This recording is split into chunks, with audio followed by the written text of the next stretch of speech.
I have been a logistician my entire career, military career, and I loved every part of it. One of my first missions were the California fires.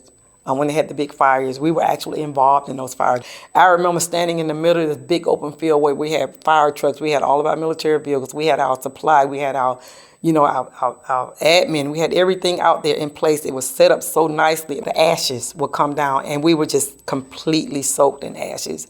And all we could say was thank God that we were able to help them, and thank God that we were not, injured or anything of that sort. But it was a horrible thing to see, but it was a great opportunity to experience, giving them that support and being able to say I was a part of that. So it was a great experience.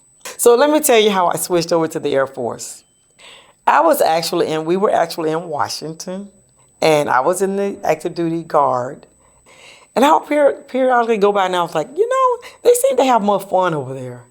I think I want to join the Air Force. And so it was a challenge. This is no joke. It was a challenge for me to try to get into the Air Force from the Air National Guard. They will accept prior military in from one service to the other.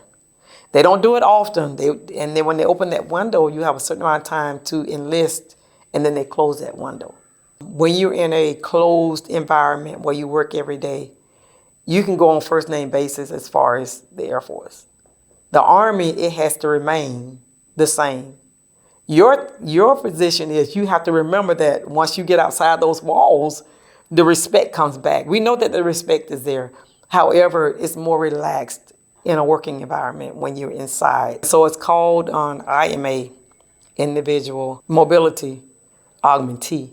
We call it I'm alone because a lot of times you deploy by yourself. They could send you somewhere that someone is needed, a military person is needed. And then a lot of times you're with the joint forces. So you'll be with the Air Force, Army, Navy. And so that was great too. And I was able to deploy to different places that I would never thought I would ever be able to deploy. For example, Africa. So they sent me on a mission to Africa for 6 months. And it was like a humanitarian mission. So I will go over and support those people over there, but it was still joint forces. I was not alone. I went over there by myself, but they were all joint forces everywhere. We had different uniforms all over the place.